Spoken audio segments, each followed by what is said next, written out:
Hello दोस्तों, आप लोग कैसे हैं? उम्मीद करते हैं सब लोग ठीक ठाक होंगे।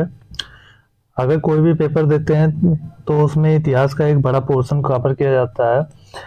इतिहास के अंतर्गत सबसे पहले हम लोग एंशियंट हिस्ट्री को कवर करेंगे, जिसमें टू द पॉइंट जो पॉइंटर आता है जीएस का, उसको कवर करेंगे। यानी घटना चक्र का जो पॉइंटर आता है, यानी घटना चक्र घटना चक्र का पॉइंटर को हम कवर करेंगे इसके अंतर्गत। और कोशिश करेंगे कि लगभग 10 से 12 दिन, या मैक्सिमम एंड मैक्सिमम 15 दिन में, मैक्सिमम 15 डेज जो है उसमें हिस्ट्री को कवर किया जाए। और उसके बाद में अगला सब्जेक्ट जो होगा वो ज्योग्राफी का होगा। तो इस तरह सब्जेक्ट वाइज कवर करने की कोशिश किया जाएगा, ताकि जो आने वाला परीक्षा है, आरओ का हो गया, आरओ का हो गया, या फिर यूपी पीसीएस का जो पेपर होता है उसके अंतर्गत हिस्ट्री का एक बड़ा पोर्शन देखने को मिलता है। तो इनको ध्यान में रख के कवर किया जाएगा, ठीक है।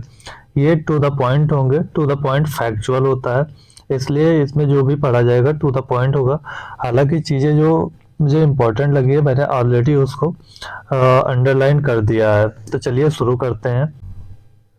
सबसे पहला क्या कहता है कि रॉबर्ट ब्रूस फुट थे, यानी जो रॉबर्ट ब्रूस फुट थे, ये कौन थे? तो ये कौन थे? एक भूगर्भिक वैज्ञानिक या पुरातत्वविद थे, यानी भूगर्भिक वैज्ञानिक यो पुरातत्वविद थे। तो ये एक इम्पोर्टेंट क्वेश्चन के रूप में पूछ सकता है आपसे। यहीं पे पूछ ले कि अगर रॉबर्ट ब्रूस फुट जो थे ये क्या थे, तो ये प्राग ऐतिहासिक, यानी जो एंशियंट हिस्ट्री हम कवर करते हैं, यानी जो पूरा पाषाण काल या देखा जाता है तो उसके यानी फादर की बात करता है, तो वो कौन थे? रॉबर्ट ब्रूस फुट थे। तो ये ध्यान रखने योग्य क्वेश्चन है, यानी ये रॉबर्ट ब्रूस फुट से दो क्वेश्चन है। यानी जो फादर थे प्राग इतिहास के, उसके बारे में पूछता है, ठीक है। तो ये बताएंगे। अगर बात करता है कि कोपेनहेगन संग्रहालय की सामग्री से पाषाण, कांस्य और लौह युग का त्रियुगीय विभाजन किसने किया है? यानी जो पाषाण युग हो गया, कांस्य युग हो गया, या लौह युग हो गया, इनका ये तीन युग जो होते हैं इनका विभाजन किसने किया था? तो किसने किया था? वो थॉमसन ने किया था। अगर कहता है पशुपालन के साक्ष्य सर्वप्रथम कहाँ से मिलते हैं, यानी कब मिलते हैं, तो कब से मिलते हैं? ये मध्य पाषाण काल से मिलना शुरू हो गए थे। क्योंकि इससे पहले जो पाषाण युग था, पाषाण युग में मनुष्य जो था ये पशुपालन नहीं करता था। मध्य पाषाण काल में पशुपालन के प्रमाण जो थे, यानी जो इसके एविडेंसेस थे जहाँ से मिले थे वह स्थान था। यानी जो पशुपालन के प्रमाण कहाँ से मिलना शुरू हुए थे? सबसे पहले कहाँ मिला था? आदमगढ़ से मिला हुआ था। तो ये ध्यान रखने योग्य चीजें हैं। अगला क्या क्वेश्चन हो सकता है? कहता है चौपानी, मांडो, काकोरिया, मैदहा एवं सराय। कहता है चौपानी, मांडो, काकोरिया, मैदहा, सराय, नहराय स्थलों में से हड्डी के उपकरण, यानी जो बोन्स के वेपन्स मिलते थे उसके साक्ष्य कहाँ से मिले हैं? तो ये कहाँ से मिले हैं? मैदहा से और सराय नाहर राय से मिला हुआ है। फिर कहता है हड्डी से निर्मित आभूषण, यानी आभूषण की यहाँ पे बात की जाती है। इससे पहले किसकी बात की जा रही थी? उपकरण की बात की जा रही थी। तो ये आभूषण कहाँ से मिल रहे हैं? तो ये भी कहाँ से मिले हैं? सराय नाहर राय से और मैदहा से मिलते हैं। यानी ये उपकरण की बात करें या आभूषण की बात करें, लेकिन हड्डी के अगर साक्ष्य के बारे में पूछता है तो साक्ष्य इसके कहाँ से मिले? दो जगहों से मिले हुए हैं। तो ये कौन कौन से जगह पे हैं? सराय, नाहर राय और मैदहा से मिले हैं। अगर यहीं पे अगला क्वेश्चन क्या पूछेगा? अगला क्वेश्चन पूछेगा कि तीन एक ही कब्र से तीन मानव कंकाल जो थे ये कहाँ से मिले हैं? तो तीन मानव कंकाल कहाँ से मिले हैं? तो ये दमदमा से मिले हुए हैं। इसको याद करने का एक तरीका ये हो सकता है, तीन के साथ में दो का वो क्रम होता है, तो तीन मानव कंकाल के साथ में दमदमा, यानी तीनों का क्या हुआ? दम दबा के दम निकल गया, कह सकते हैं। मतलब याद करने के लिए कुछ भी कह सकते हैं। अगला खाद्यान्नों की कृषि सर्वप्रथम प्रारंभ हुई थी, कब प्रारंभ किया गया था, यानी खाद्यान्न सबसे पहले कब शुरू हो गया था उगाना, यानी कृषि करना स्टार्ट कब मनुष्य ने किया था। तो सबसे पहले कब किया था, नवपाषाण काल से इसके साक्ष्य मिलना स्टार्ट हुए थे। अगला कहता है भारत में प्रथम मानव जीवाश्म प्राप्त हुआ। मानव जीवाश्म सबसे पहले कहाँ से प्राप्त हुआ था, तो ये कहाँ से भारत में प्राप्त हुआ था, नर्मदा घाटी से प्राप्त हुआ था। अगला कहता है मानव द्वारा सर्वप्रथम प्रयुक्त अनाज कौन सा था, यानी सबसे पहले कौन सा अनाज का प्रयोग किया था मनुष्य ने, तो सबसे पहले किसका प्रयोग किया था, जौ का प्रयोग किया गया था। भारतीय उपमहाद्वीप में कृषि के प्राचीनतम साक्ष्य कहाँ से मिला है, प्राचीनतम साक्ष्य कहाँ से मिला है, लोहरा देव से मिला हुआ है। लोहरा देव से क्या मिला है, कृषि के साक्ष्य मिले हैं। और सबसे पहले कहाँ कौन से काल में स्टार्ट हुआ था, तो नवपाषाण काल में स्टार्ट हुआ है। सबसे पहले मनुष्य ने कौन सा अनाज अपने लिए प्रयुक्त किया था, यानी प्रयोग करना शुरू किया था, तो जौ का प्रयोग करना शुरू किया था। तो ये तीन क्वेश्चन एक साथ में ध्यान रखिएगा। आगे कहता है कि औदे क्या है, औदे, बोरी, बागोर, लखानिया में से मध्य पाषाण काल, किसकी बात कर रहा है, मध्य पाषाण काल में जो पशुपालन के प्रमाण मिलते हैं, ये कहाँ से मिलते हैं, पशुपालन के प्रमाण कहाँ से मिलते हैं, बागोर से मिलते हैं। अब पशुपालन स्टार्ट कब से हुआ, तो ये मध्य पाषाण काल से पशुपालन करना शुरू किया गया था। अगला कहता है पूरा पाषाण युग, पूरा पाषाण युग, नव पाषाण युग, ताम पाषाण युग और लौह युग में से चालकोलिथिक युग कहा जाता है, किसको कहा जाता है, चालकोलिथिक मतलब होता है जो पत्थर से अपने उपकरण बनाते थे, उस समय की बात की जा रही है। तो ताम पाषाण युग जो था उसको ही कहा जाता है। आमरी, मेहरगढ़ और कोडदीजी कालीबंगा में से वह पुरास्थल जहां से पाषाण संस्कृत से लेकर हड़प्पा सभ्यता तक के सांस्कृतिक अवशेष प्राप्त हुए, कहाँ से प्राप्त हुआ है, तो ये कहाँ से प्राप्त हुआ है, मेहरगढ़ से प्राप्त हुआ है। यानी ये कहाँ से हुआ है, ये मेहरगढ़ से हुआ है, मेहरगढ़ से हुआ है। कहता है नौदा टोली का उत्खनन करवाया था, किसने करवाया था, तो नौदा टोली जो है उसका उत्खनन किसने करवाया है, एच.डी. संकालिया ने करवाया था। नौदा टोली कहाँ पे स्थित है, इसकी बात की जाए तो नौदा टोली कहाँ पे है, मध्य प्रदेश में स्थित है। आगे कहता है बृहद पाषाण स्मारकों की पहचान की गई है। जो बृहद पाषाण जो थे, स्मारक जो थे, ये क्या थे, एक प्रकार से ग्रेवयार्ड थे, यानी इनको यहाँ पे मृतक जो होते थे उनको दफनाने का एक जगह होता था।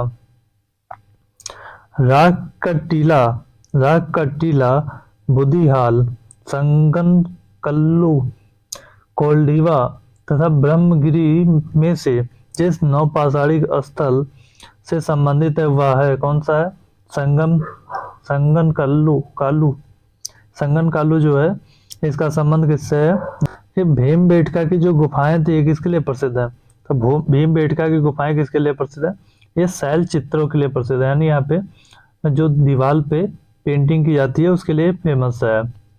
आगे की बात की जाती है तो कहता है कि जो सर्वाधिक शैलचित्र कौन सी गुफा से प्राप्त हुए हैं, किस क्षेत्र से प्राप्त हुए, तो कहाँ से प्राप्त हुई है, भीमबेटका की गुफाओं से ही प्राप्त हुआ सबसे ज्यादा, यानी सर्वाधिक शैलचित्र कहाँ से प्राप्त हुए, भीमबेटका से प्राप्त हुए हैं। वहीं अगला क्वेश्चन क्या बोलता है कि प्राग ऐतिहासिक चित्रकला के लिए कौन सा प्रसिद्ध है, यानी अजंता, भीमबेटका, बाघ और अमरावती की जो गुफाएं हैं इनमें से प्राग ऐतिहासिक काल के लिए चित्रकला के लिए कौन सी प्रसिद्ध है, तो कौन प्रसिद्ध है, भीम बेटका की गुफाएं प्रसिद्ध है। आगे क्या कहता है, यानी ये ध्यान रखिएगा यहाँ से, भीम बेटका की गुफाएं स्थित है, कहाँ पे स्थित है, कहाँ स्थित है, तो अब्दुल्लागंज रायसेन में है, ये कहाँ पे है, मध्य प्रदेश में है। वहीं अजंता की गुफाएं कहाँ पे पड़ेगी, तो ये महाराष्ट्र में पड़ेगी।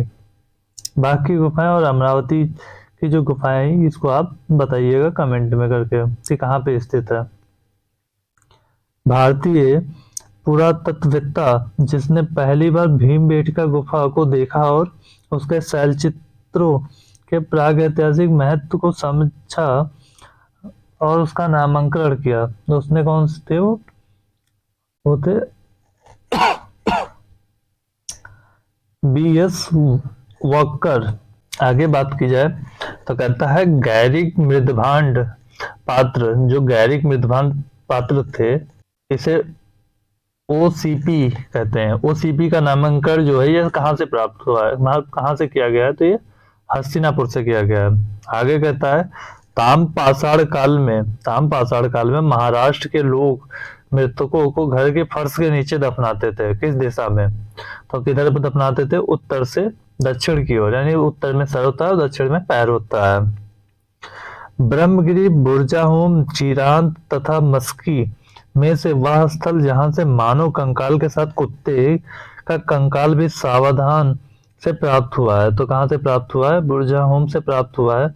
यहाँ पे जो कुत्ता था उसको भी उस मनुष्यों के साथ में दफनाया गया था। तो कहता है कि बुर्जाहोम, कोल्डीवा, ब्रह्मगिरी और संगन कालू में से गर्त आवास के साक्ष्य प्राप्त हुए हैं। कहाँ से प्राप्त हुए हैं, तो ये कहाँ से प्राप्त हुए हैं, ये है बुर्जाहोम से प्राप्त हुए हैं। चंद केतुगढ़ किसके लिए प्रसिद्ध है, तो ये टेराकोटा के लिए प्रसिद्ध है। टेराकोटा क्या होता है, मिट्टी के बर्तन होते हैं। तो टेराकोटा कला जो है उसके लिए चंद केतुगढ़ प्रसिद्ध है। वहीं गणेश्वर की बात की जाती है तो गणेश्वर किसके लिए प्रसिद्ध है, ताम्र कलाकृतियों के लिए प्रसिद्ध है। यानी तांबे की जो कलाकृतियां की जाती है उसके लिए तो गणेश्वर प्रसिद्ध है, और चंद केतुगढ़ जो है ये टेराकोटा के लिए प्रसिद्ध है।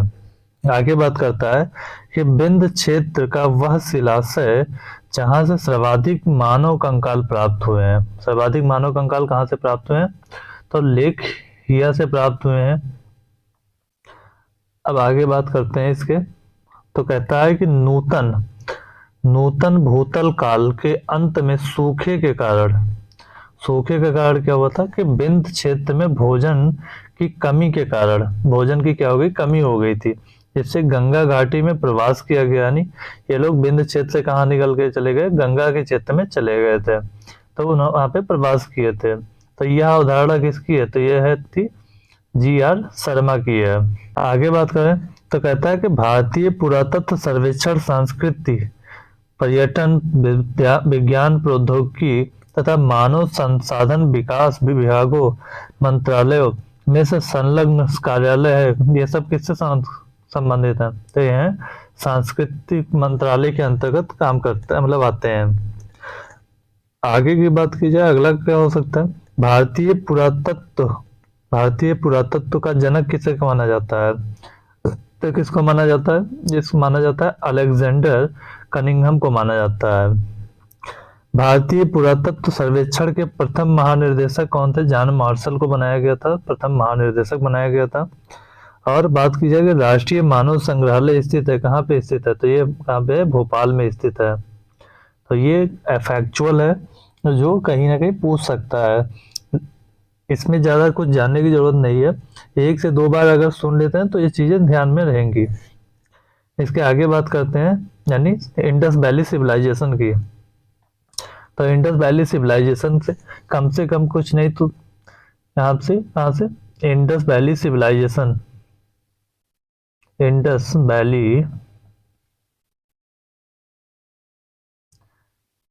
सिविलाइजेशन जो है ये इम्पोर्टेंट चैप्टर होता है।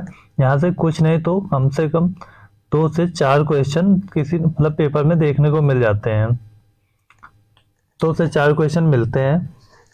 तो इसको भी जानने की आवश्यकता है। इसकी के बारे में चलिए बात करते हैं। यानी बात क्या करना है, सीधे फैक्ट की बात की जाती है तो फैक्ट ही देखने हैं। तो चलिए स्टार्ट करते हैं। मानव समाज विलक्षण है क्योंकि वह मुख्यतः आश्रित होता है, किस पे आश्रित होता है, बात की जा रही है जो मानव समाज जो है विलक्षण है क्यों, क्योंकि वो अपनी अर्थव्यवस्था निर्धारित करता है। ऐसा तो है नहीं कि कोई काम बिना सोचे समझे करता है, हर चीज को एक सिस्टमेटिक वे में लेके चलता है। जैसे मान लीजिए प्रेजेंट टाइम में भी अगर देखा जाए तो गांव में बूढ़ बुजुर्ग जो होते थे वो क्या बोलते हैं कि कुछ पैसा आप कैश में रखिए घर पे, यानी कैश में रखिए, कुछ पैसा जो होता है उसको इन्वेस्ट करिए। इन्वेस्ट कहाँ पे करना है, ये लैंड हो गया या गोल्ड हो जाता है, लैंड या गोल्ड में हो जाता है। और कुछ जो सेविंग बचती है उसको बैंक में डालना चाहिए ताकि ये चीज़ें सेव रहे। तो इसकी बात में बूढ़ बुजुर्ग जो होते हैं वो भी करते हैं। ठीक है, तो ये ध्यान रखिएगा। कहता है अगला क्या है, कहता है हड़प्पा संबंधित है। हड़प्पा का संबंध किससे है, तो ये है इंडस वैली सिविलाइजेशन से।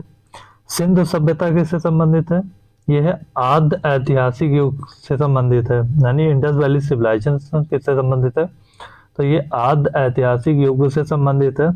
सिंध घाटी की सभ्यता जो थी ये कौन कैसी थी, गैर राज्य थे, ये गैर राज्य थे। ठीक है, क्यों, क्योंकि ये नगरीय सभ्यता से संबंधित थे। आगे की बात की जाए तो कहता है कि सिंध घाटी सभ्यता को आर्यों से पूर्व की रखे जाने का महत्वपूर्ण कारक क्या है, तो महत्वपूर्ण कारक क्या है, उनके द्वारा जो मितभांड बनाए जाते थे वो महत्वपूर्ण कारक के रूप में देखे जाते हैं। अगला कहता है सिंध घाटी संस्कृत जो थी ये वैदिक सभ्यता जो थी उससे किस प्रकार से भिन्न या अलग है, तो सिंध घाटी सभ्यता जो थी ये क्या थी, नगरीय सभ्यता थी। यानी ये नगरीय थी, जबकि वैदिक सभ्यता जो थी ये ग्रामीण थी, ये ग्रामीण थी। तो कहता है कि इसके पास क्या थी, सिंध घाटी की सभ्यता के पास में इसके पास विकसित शहरी जीवन की सुविधाएं थी, चित्रलेखीय लिपि थी, और इसके पास क्या थी, लोहे और रक्षा शास्त्रों के ज्ञान का अभाव था। यानी सिंध घाटी सभ्यता के लोग जो थे वो युद्ध प्रिय नहीं थे। एक बार यूपीएससी में भी क्वेश्चन पूछ चुका है कि रथ जो था, रथ के साक्ष्य नहीं पाए गए हैं सिंधु घाटी सभ्यता से एंड इंडस वैली सिविलाइजेशन के, क्यों, इसका कारण क्या है, क्योंकि वहाँ के लोग जो जो अपने डिफेंस इक्विपमेंट होते थे उसको तैयार नहीं करते थे, और माना जाता है कि जो रथ होता था ये युद्ध के कार्यों में प्रयोग किया जाता था। आगे की बात करें तो हड़प्पा सभ्यता की जानकारी का प्रमुख स्रोत है, क्या स्रोत है, पुरातात्विक खुदाइयां हुई थी उसी से जानकारी मिलती है। आगे नेक्स्ट की बात करते हैं तो कहता है हड़प्पा सभ्यता की उत्पत्ति के संदर्भ में सुमेलन है, यानी मिलान करने के लिए दे दिया जाता है, तो उसके बारे में कहता है। तो EJH मैग जो थे, EJH मैग जो थे उन्होंने क्या कहा, सुमेर से लोगों का पलायन हुआ था इधर। ठीक है, यानी सुमेर कहाँ पे है, ये ईरान में पड़ता है लगभग।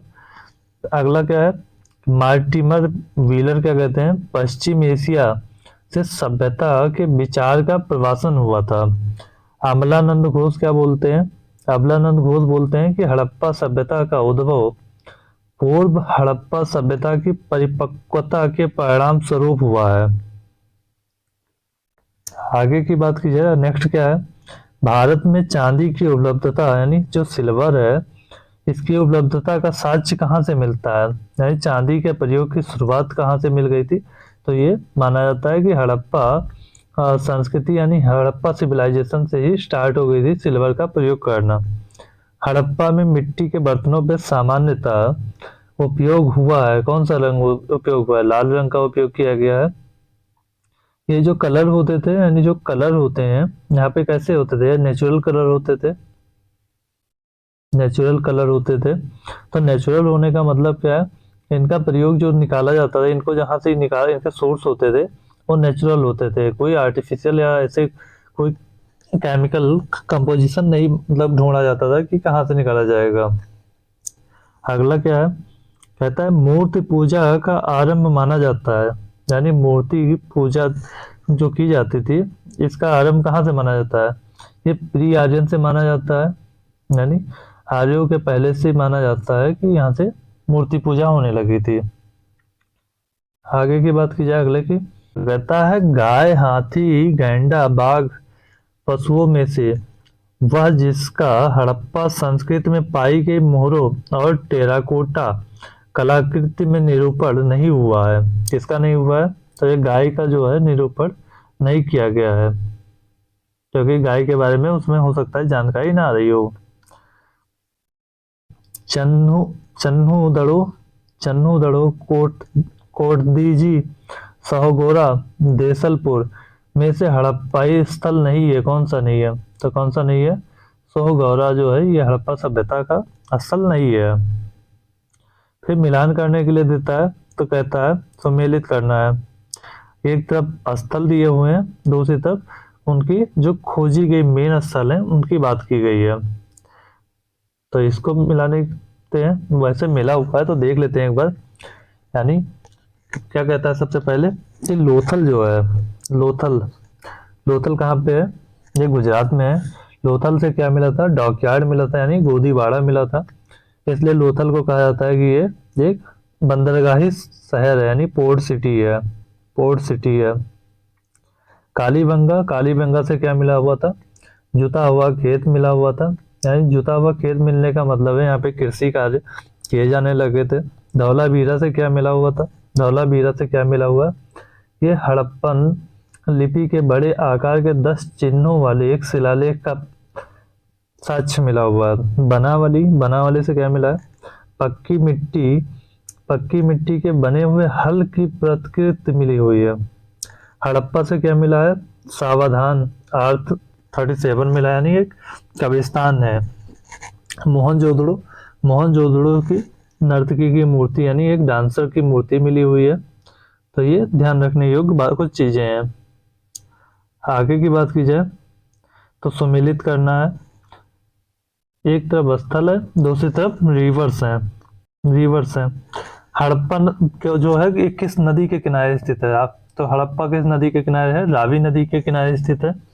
यानी हड़प्पा शहर जो था कहाँ पे स्थित था? रावी नदी के किनारे स्थित था। हस्तिनापुर, हस्तिनापुर जो था गंगा नदी के किनारे स्थित है। नागा अर्जुन कोंड जो है ये कहाँ पे स्थित है? ये कृष्णा नदी के किनारे स्थित है। पैठन, पैठन जो है गोदावरी नदी के किनारे था।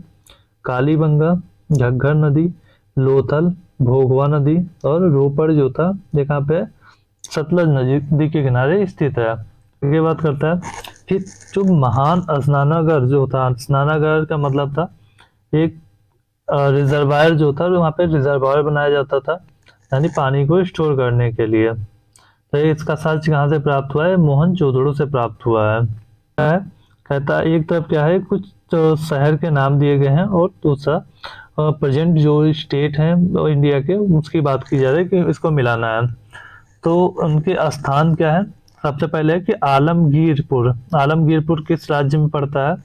तो ये कहाँ पे पड़ता है? ये उत्तर प्रदेश में मिलता है वर्तमान में। लोथल की बात की जाए तो लोथल कहाँ पे पड़ता है? गुजरात में पड़ता है। कालीबंगा कहाँ पड़ता है? ये राजस्थान में पड़ता है। रोपड़ कहाँ पड़ता है? पंजाब में पड़ता है। बनावली हरियाणा में। दैमाबाद महाराष्ट्र में। राखीगढ़ी कहाँ पड़ता है? हरियाणा में पड़ता है। और हुलास कहाँ पड़ता है? उत्तर प्रदेश में पड़ता है। इसके आगे बात की जाए तो मांडा कहाँ पड़ता है? जम्मू कश्मीर में पड़ता है। बालू कहाँ पड़ता है? हरियाणा में। पांडरी, पांडरी गुजरात में पड़ता है। फिर नेक्स्ट क्या है? सुमेलित करना है अगला। इसमें जो स्थल है, एक तरफ स्थल के नाम है, ठीक है, यानी प्लेस के नाम है, प्लेस के नाम है, दूसरी तरफ उसकी खोज करने वाले हैं, यानी खोजकर्ता के नाम है, ठीक है। खोजकर्ता का नाम दिया गया है तो उसको मैच करना है। हड़प्पा जो स्थल था इसकी खोज कितने की थी? दयाराम साहनी ने की थी। हस्तिनापुर की खोज कितने की थी? तो बीबी लाल ने की थी। तक्षशिला, तक्षशिला की खोज किसने की थी? जॉन मार्शल ने की थी। कौशाम्बी की खोज किसने की थी? एनजी मजूमदार ने की थी। लोथल की खोज किसने की है? तो एस आर राव ने क्या किया था? लोथल की खोज की है। सुरकोटदा, सुरकोटदा जो था इसकी खोज कहाँ पे किसने की है? तो जेपी जोशी ने की है। आप लोग बताइएगा सुरकोटदा जो है ये किस देश में पड़ता है? अगला क्या है? धौलावीरा, धौलावीरा जो है जेपी जोशी के द्वारा खोजा गया था। ये भी बताइएगा कि ये यूनेस्को का कौन सा वर्ल्ड हेरिटेज साइट बनाया गया है, कौन सा नंबर का है? अगला, हड़प्पा संस्कृत, हड़प्पा संस्कृत के सिंध में अवस्थित स्थल है, यानी सिंध प्रांत में कौन सा स्थित है? तो ये है मोहनजोदड़ो जो है ये कहाँ पे है? सिंध प्रांत में स्थित है। सिंध प्रांत ही कहाँ पे है? ये पाकिस्तान में है। और यहाँ पे कौन कौन से हैं? तो चनूदड़ो भी है, जुड़ेर जोदड़ वो भी है, अमारी भी है, कोट दीजी है, यो अली मुराद। चन्नू दड़ों के उत्खनन का निर्देशन किसने किया था? और निर्देशन एंड डायरेक्शन किसने किया था? J.R. मैके ने किया था। चन्नू दड़ो यानी इसको ऐसे याद रख सकते हैं, चन्नू दड़ो चा जो है ये चा सीरीज का है अक्षर है, और यहाँ पे जा जो है भी चा अक्षर का सीरीज है, इसलिए दोनों ध्यान में रखा जा सकता है। कालीबंगा, अगला क्या है? कालीबंगा, हड़प्पा, लोथल, आलमगीरपुर में से सिंध घाटी सभ्यता का वह स्थान जो अब पाकिस्तान में है, कहाँ पे है? वर्तमान में पाकिस्तान में है। तो कालीबंगा कहाँ पे? हरियाणा में मिलेगा देखने को। लोथल कहाँ पड़ेगा? गुजरात में पड़ेगा। आलमगीरपुर कहाँ पड़ेगा? ये उत्तर प्रदेश में पड़ेगा। तो कौन सा बचता है? हड़प्पा बचता है, यानी हमारा सही आंसर क्या होगा? हड़प्पा होगा। फिर बात करता है, आगे बात की जाए तो कहता है रंगपुर जहां हड़प्पा की समकालीन सभ्यता थी स्थित है, कहाँ पे स्थित है? तो ये कहाँ पे स्थित है? यह है सौराष्ट्र में स्थित है। कहता है हल का टेराकोटा प्राप्त हुआ, यानी हल जो था ये मिट्टी का जो था ये कहाँ पे बना हुआ प्राप्त हुआ है? तो कहाँ पे बना हुआ है? ये बनावली में प्राप्त हुआ है। दधेरी एक परवर्ती हड़प्पाई पुरास्थल है, ये किस क्षेत्र में है? तो ये पंजाब में पाया जाता है। अगला, हड़प्पा, मोहनजोदड़ो, लोथल में से सिंधु सभ्यता का वह स्थान जो भारत में स्थित है, भारत में कौन सा स्थित है? तो ये गुजरात में है, लोथल। गुजरात जो है लोथल, गुजरात में क्या है? लोथल है। एक और है, ठीक है, जो गुजरात में है उसको भी ध्यान रखिएगा, जिसका नाम है जूनागढ़ की घाटी, जूना घाटी, जूना घाटी। जूना घाटी कहाँ पे है? ये भी गुजरात में है, तो इसको भी ध्यान रखिएगा। ये भी अभी हाल ही में खोजा गया है और ये चर्चा में रहा है। अगला क्या है? वह हड़प्पाई नगर जिसका प्रतिनिधित्व लोथल का पूरा स्थल का है स्थित है। लोथल का पुरा स्थल जो है वो स्थित है कहाँ पे? भोगवा नदी के किनारे पे लोथल शहर जो है वो स्थित था। आगे बात की जाए तो कहता है सिंध घाटी सभ्यता का पत्तन नगर कौन सा था, यानी पोर्ट सिटी कौन सा था? तो पोर्ट सिटी की बात की जाती है, तो पोर्ट सिटी कहाँ पे है? लोथल में था। आगे, कालीबंगा, रोपड़, पाटिलपुत्र, लोथल में से वह जो सिंध घाटी की सभ्यता से संबंधित स्थल नहीं है, तो सिंध घाटी की सभ्यता से नहीं कौन सा है? पाटिलपुत्र जो था क्या था? ये मौर्यों के समय में चर्चा में आया था, तो ये पाटिलपुत्र जो है ये सिंध घाटी सभ्यता से संबंधित नहीं है। आगे क्या कहता है? भारत का सबसे बड़ा हड़प्पन पुरास्थल कौन सा है? सबसे बड़ा की बात की जा रही है, तो ये ध्यान रखिएगा। तो ये क्या है? राखीगढ़ है। और राखीगढ़ की बात की जा रही है, यानी भारत की बात की जाएगी, भारत के संदर्भ में तो राखीगढ़ की बात की जाएगी। अगर वैसे हड़प्पा सभ्यता की बात की जाएगी तो मोहनजोदड़ो है। स्थापित सिंधु घाटी सभ्यता जिन नदियों के तट पर बसी थी वे थी कौन सी? सिंध, चेनाब और झेलम। सिंध और चेनाब और झेलम जो नदियां थी उनके किनारे पे क्या था? सिंध घाटी सभ्यता बसी हुई थी। आगे बात की जाए तो कहता है संपूर्ण सिंध घाटी सभ्यता का सबसे बड़ा स्थल कौन सा है? संपूर्ण सिंध घाटी का सबसे बड़ा स्थल कौन सा है? तो ये राखीगढ़ दिया हुआ है, यहाँ पे करेक्ट कर लीजिएगा, राखीगढ़ है। सिंध घाटी के लोग विश्वास करते थे किसमें? मातृ शक्ति में विश्वास करते थे, इसलिए यहाँ पे एक मूर्ति की प्राप्त हुई थी जिससे ये लोग अन्न की देवी का कुछ अवतार बोलते थे, उसको भी ध्यान रखिएगा।